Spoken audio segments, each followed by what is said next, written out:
साथियों, स्वागत है आपका इस educational channel online study with Saroj में। और मैं सरोज आज आपके लिए लेके आई हूँ एक बहुत ही इम्पॉर्टेंट टॉपिक। तो फ्रेंड्स, ये जो टॉपिक है ये आपका हर फील्ड में, जैसे अगर आप बीएड करते हैं, आप जेबीटी करते हैं, आप यूजीसी नेट के एग्जाम्स दे रहे हैं, और आपके लिए जितने भी एग्जाम हैं, जैसे टैट हो गया, पीजीटी हो गया, मतलब जितने भी एग्जाम हैं उन सभी के लिए बहुत ही महत्वपूर्ण ये टॉपिक रहने वाला है। तो बात करते हैं हम आज के इस टॉपिक की। तो ये है शिक्षा और शिक्षण। शिक्षा और शिक्षण, इनको हम इंग्लिश में कहते हैं एजुकेशन एंड टीचिंग। तो जहां तक मैं बात करूं तो शिक्षा और शिक्षण ये दो ऐसे शब्द हैं जिनका हम कई बार जो है एक ही शब्द में प्रयोग ले लेते हैं। मतलब शिक्षा और शिक्षण में हम जो है वो भेद नहीं कर पाते हैं। तो सबसे पहले तो हमें इन दोनों का जो है वो अर्थ पता होना चाहिए कि एजुकेशन क्या होता है और टीचिंग क्या होता है। तो सबसे पहले हम बात करते हैं एजुकेशन की। ये जो एजुकेशन वर्ड है ये आया है शिक्ष धातु से। कौन सी धातु से? शिक्ष नाम की एक धातु है, उससे ये वर्ड जो है वो निकला है। और इसका अर्थ क्या होता है? ज्ञान प्राप्त करना। ये जो एजुकेशन है इसका अर्थ ये जो है ये शिक्ष धातु से निकली है और इसका अर्थ होता है ज्ञान प्राप्त करना। मतलब जितने भी और बहुत सारे विद्वान हैं सभी ने अपने अपने तरीके से इनकी परिभाषाएं दे रखी हैं कि एजुकेशन क्या होता है। और शिक्षण की बात अगर हम करें तो शिक्षण का तो आपको पता ही है कि शिक्षण क्या होता है। एक हमसे जो ज्यादा एक्सपीरियंस्ड पर्सन है उससे जब हम ज्ञान प्राप्त करते हैं तो उसे शिक्षण कहा जाता है। मतलब जैसे मान लो टीचर हैं तो टीचर जो है वो हमें ज्ञान प्रदान जो है वो कर रहे हैं, तो उसको कहा जाता है शिक्षण। यानी कि छात्र की जो उसकी व्यवहार है, छात्र का जो व्यवहार है उसमें परिवर्तन करके, या हम कह सकते हैं वांछित परिवर्तन करके, जैसा हम चाहते हैं उस तरह से उस बच्चे को मॉडिफाइड करके ज्ञान जो है परिवर्तन करके ज्ञान प्रदान करना।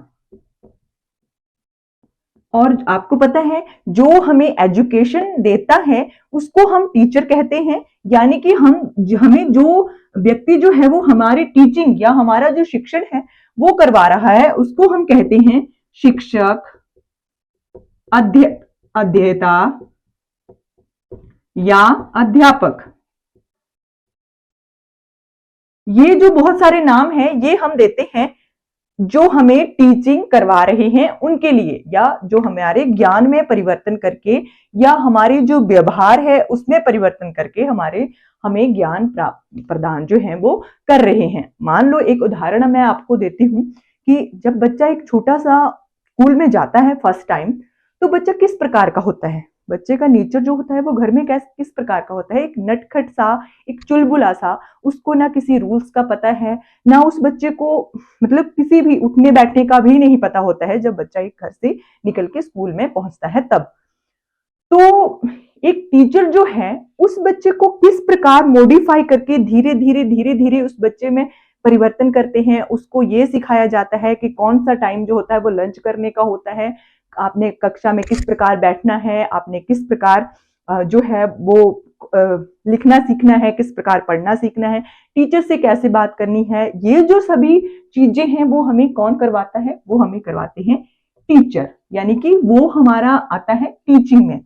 और जब हम शिक्षा की बात कर रहे हैं तो शिक्षा मतलब ये जो है शिक्षा, ये वर्ड जो है एक तरह से इसके दो अर्थ लिए जाते हैं। कितने अर्थ? दो अर्थ लिए जाते हैं शिक्षा के। और जो शिक्षा वर्ड है इसके दो अर्थ कौन कौन से होते हैं? एक तो हम लेते हैं संकुचित और दूसरा हम लेते हैं व्यापक रूप में। ठीक है, तो ये जो संकुचित है, इसका आपको पता है, चल रहा है, संकुचित यानी कि छोटा सा रूप, शिक्षा का छोटा सा रूप।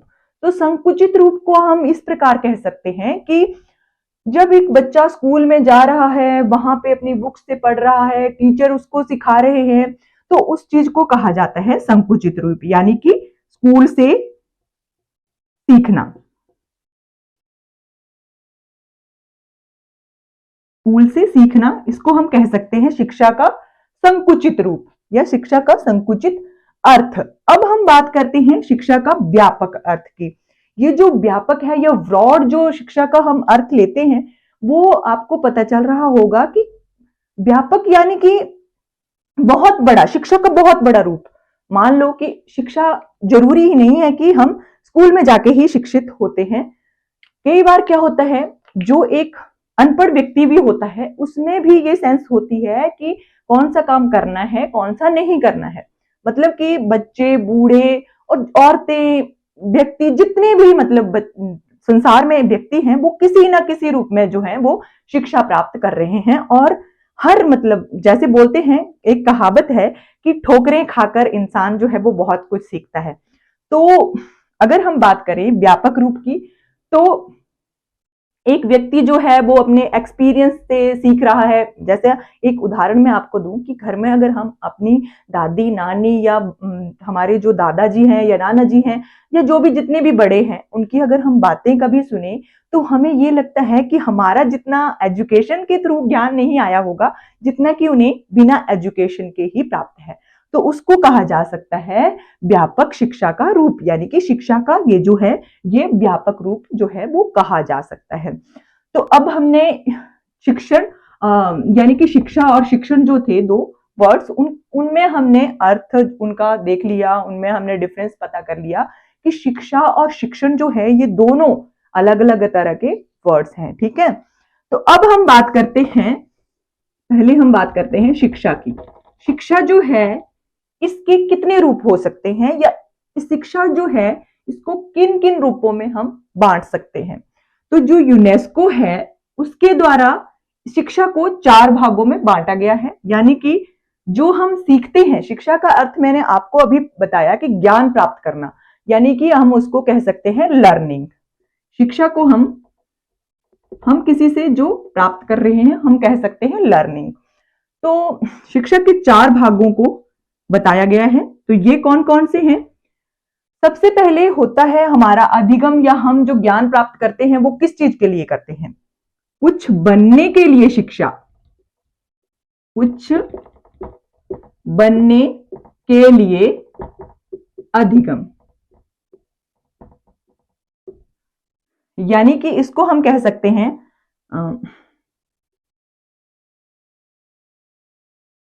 Learning to be, learning to be. उसके बाद आता है ज्ञान प्राप्त करने के लिए सीखना या अधिगम। तो ज्ञान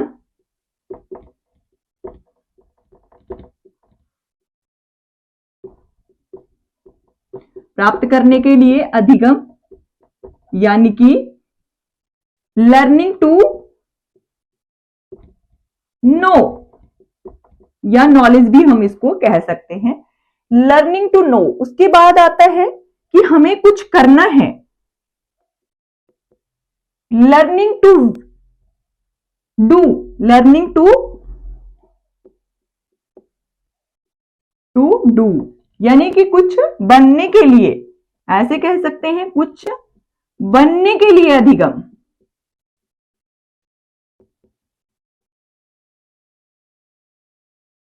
कुछ बनने के लिए अधिगम जो है वो है। और उसके बाद नंबर 4 पर आता है साथ में रहने के लिए जो है वो ज्ञान प्राप्त जो है वो किया जाता है, यानी कि साथ रहने के लिए अधिगम,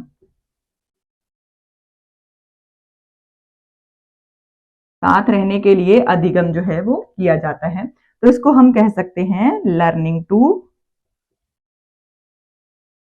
टुगेदर, साथ में रहने के लिए। ये आगे शिक्षा के जो है वो 4 स्तंभ कहे जा सकते हैं। शिक्षा के ये है स्तंभ कि शिक्षा हम क्यों प्राप्त करते हैं, उसके लिए ये जो है वो चार ये स्तंभ बताए गए हैं कि हम शिक्षा क्यों प्राप्त करते हैं, कि हमें शिक्षा हमारे लिए क्यों जरूरी है। अब हम बात करते हैं कि शिक्षा जो है ये आपको पता है कि 5 सितंबर को हम 5 सितंबर को हम क्या करते हैं, शिक्षक दिवस मनाते हैं। शिक्षक दिवस के रूप में हम 5 सितंबर को मनाते हैं। और आपको पता है 5 सितंबर का दिन जो है वो क्यों हम शिक्षक दिवस के रूप में मनाते हैं, तो वो है हमारे देश के जो दूसरे राष्ट्रपति रह चुके हैं डॉक्टर सर्वपल्ली राधाकृष्णन, उनका जो जन्म दिवस होता है या उनकी जयंती हम कह सकते हैं, उस दिन हम शिक्षक दिवस के रूप में इस दिन को मनाते हैं। और जो विश्व शिक्षक दिवस है, यूनेस्को द्वारा जो विश्व शिक्षक दिवस का दिन निर्धारित किया गया है वो कौन सा है, वो है 5 अक्टूबर। तो ये दोनों आपने डेज जो हैं वो याद रख लेने हैं, क्योंकि मैक्सिमम परीक्षाओं में ये जो डेज हैं वो पूछे जाते हैं। तो आपने कंफ्यूज नहीं होना है। ये जो शिक्षक दिवस है वो है 5 सितंबर को, और जो विश्व शिक्षक दिवस है वो है 5 अक्टूबर को। तो अब हम बात करते हैं कि शिक्षा किन किन रूपों में जो है वो प्रदान जो है वो की जाती है, या हम शिक्षा को किन किन रूपों में प्राप्त कर सकते हैं। अब हम बात करेंगे शिक्षा के जो रूप हैं उनकी बात करेंगे, यानी कि शिक्षा के रूप यानी कि फॉर्म्स ऑफ एजुकेशन, कि शिक्षा को हम कहां से किस प्रकार जो है वो शिक्षा को हम प्राप्त जो है वो कर सकते हैं। तो सबसे पहले इसको हम 3 भागों में बांट सकते हैं, नंबर 1, 2 और 3। सबसे पहले आती है हमारी कौन सी शिक्षा, औपचारिक शिक्षा।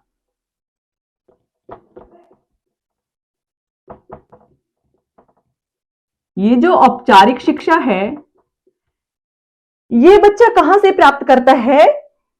ये जो औपचारिक शिक्षा है इसको बच्चा जैसे संस्थाओं से, स्कूल के माध्यम से और कॉलेज के माध्यम से।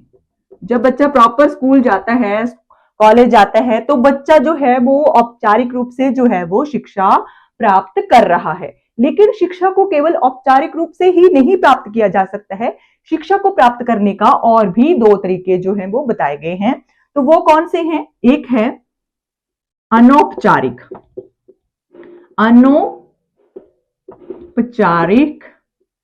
शिक्षा। ये जो शिक्षा है ये हम कहां से प्राप्त करते हैं, ये मतलब कि हम बिना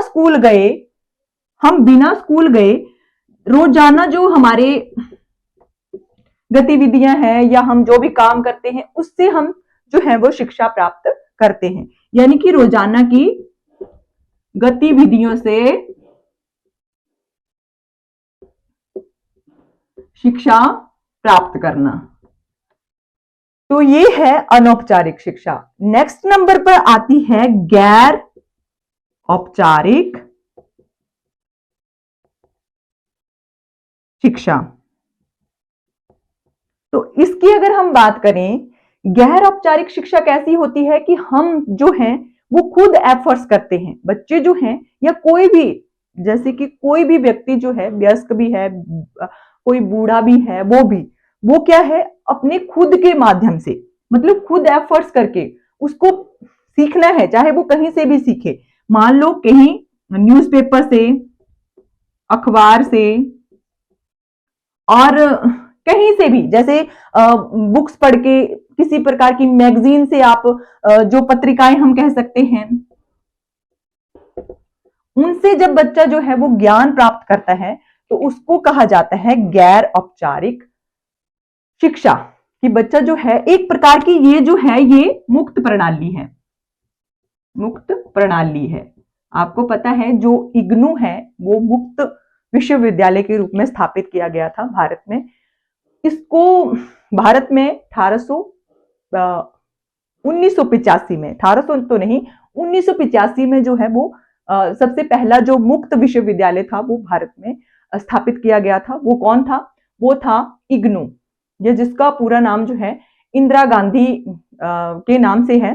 तो उसको सबसे पहले भारत में स्थापित किया गया था एक मुक्त विश्वविद्यालय के रूप में। यानी कि जो शिक्षा प्राप्त करना चाहते हैं या किसी वजह से जो अपनी शिक्षा को प्राप्त नहीं कर पाए हैं, किसी आर्थिक तंगी की वजह से या किसी भी तरीके से, मतलब वो अपनी शिक्षा को, कोई भी बच्चा जो है वो प्राप्त नहीं कर पाया है, तो वो चाहे तो इग्नू के थ्रू अपनी शिक्षा को प्राप्त जो है वो दूसरी बार कर सकता है। एक मुक्त तरीके से या मुक्त प्रणाली के रूप में अपनी शिक्षा को प्राप्त जो है वो कर सकता है। तो ये थे फॉर्म्स ऑफ एजुकेशन। अब हम बात करते हैं कि शिक्षा के जो क्वेश्चंस हैं एग्जाम्स में। अब टॉपिक तो हमने पढ़ लिया और समझ लिया, तो शिक्षा के जो टॉपिक हैं या एग्जाम्स में जो क्वेश्चंस हैं वो किस रूप में आएंगे। ये यूजीसी नेट की पहली यूनिट भी है, उसमें भी ये टॉपिक बहुत इंपॉर्टेंट है, बीएड में भी बहुत इंपॉर्टेंट ये टॉपिक है। तो हम ये बात करेंगे कि जो शिक्षा है उससे रिलेटेड किस प्रकार के क्वेश्चन जो है वो एग्जाम में पूछे जा सकते हैं। तो यहाँ पे हम सबसे पहले बात करते हैं कि जो बहुत बड़े बड़े विद्वान हो चुके हैं उनके द्वारा किस प्रकार से शिक्षा का जो है वो समर्थन किया गया है, और ये बहुत बार एग्जाम्स में पूछा जा चुका है और पूछा जाता है। तो सबसे पहले हम बात करते हैं महात्मा गांधी। महात्मा गांधी जी के द्वारा वर्धा योजना या वर्धा शिक्षा योजना, या हम उसको कहते हैं नई तालीम,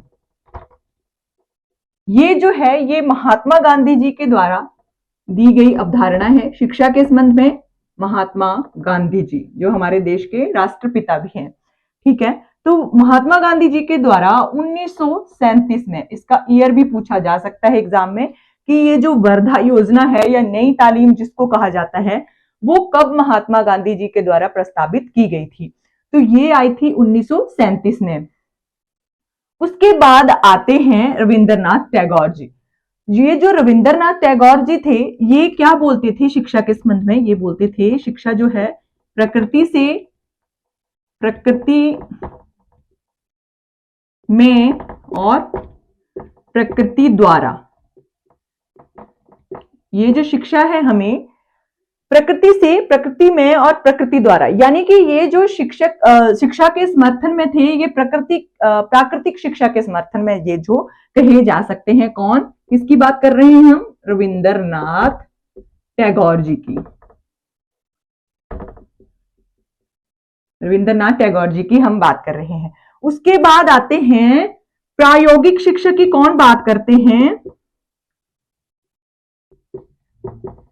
प्रायोगिक शिक्षा यानी कि एक्सपेरिमेंटल शिक्षा, कि हमें एक्सपेरिमेंट करके शिक्षा जो है वो प्राप्त करनी है। ऐसे ही नहीं है कि हमें बुक्स रखनी है बच्चों के सामने और बुक्स को बस रटा देना है, बच्चों को पढ़ा देना है। ऐसी शिक्षा नहीं होनी चाहिए। शिक्षा कैसी होनी चाहिए?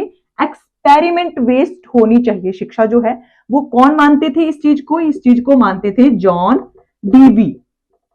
जॉन डीवी जो थे वो प्रायोगिक शिक्षा के समर्थक थे। अब बात करते हैं आध्यात्मिक शिक्षा की।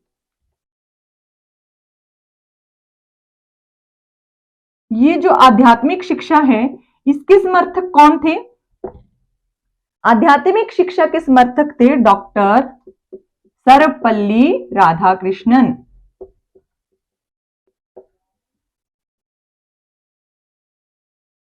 ये जो थे हमारे देश के दूसरे राष्ट्रपति, मैं अभी पहले भी बता चुकी हूं, और इनके जन्म दिवस को ही हम शिक्षक दिवस के रूप में मनाते हैं 5 सितंबर को। तो ये जो थे ये किस चीज के समर्थक थे? ये थे आध्यात्मिक शिक्षा के समर्थक, कि शिक्षा जो है वो हमें बुक्स से तो होनी ही चाहिए, कि परंतु उसमें आध्यात्मिक शिक्षा भी शामिल होनी चाहिए। बच्चों को अध्यात्म का ज्ञान देना बहुत ज्यादा आवश्यक है। अब बात करते हैं विवेकानंद जी की। विवेकानंद जी मानते थे कि योग द्वारा शिक्षा, योग द्वारा शिक्षा जो है वो बच्चों को दी जानी चाहिए। स्वामी विवेकानंद जी ये मानते थे कि शिक्षा जो है बच्चों को ऐसे नहीं है कि बुक्स का नॉलेज दे दिया, बच्चों को बुक्स रख के पढ़ा दिया, उनको रटा दिया, बस ऐसा नहीं होना चाहिए, बच्चों को योग की शिक्षा भी दी जानी चाहिए ताकि बच्चे जो है वो स्वस्थ भी रह सके।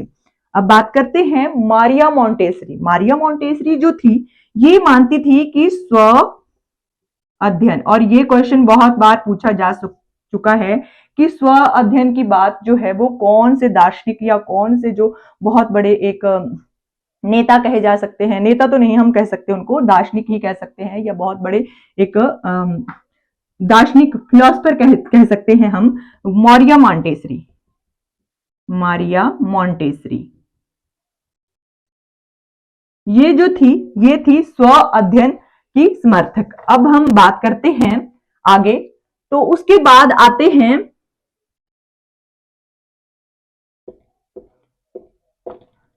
स्व अध्ययन के बाद बात करते हैं कि जो किंडरगार्टन मेथड है,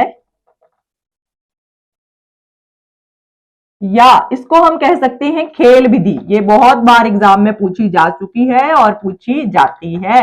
ये जो खेल विधि है ये किसके द्वारा दी गई है? ये दी गई है फ्रेडरिक फ्रॉवेल के द्वारा। एक ही नाम है, ये कंफ्यूज नहीं होना है। फ्रेडरिक फ्रॉवेल जो थे ये किंडरगार्टन या खेल विधि जो शिक्षा है विधि है उसके समर्थक थे, फ्रेडरिक फ्रॉवेल। तो ये क्वेश्चन जितने भी हैं ये एग्जाम्स में बहुत बार पूछे जा चुके हैं कि कौन सी विधि जो है शिक्षा की वो किसके द्वारा दी जा चुकी है या दी जाती है।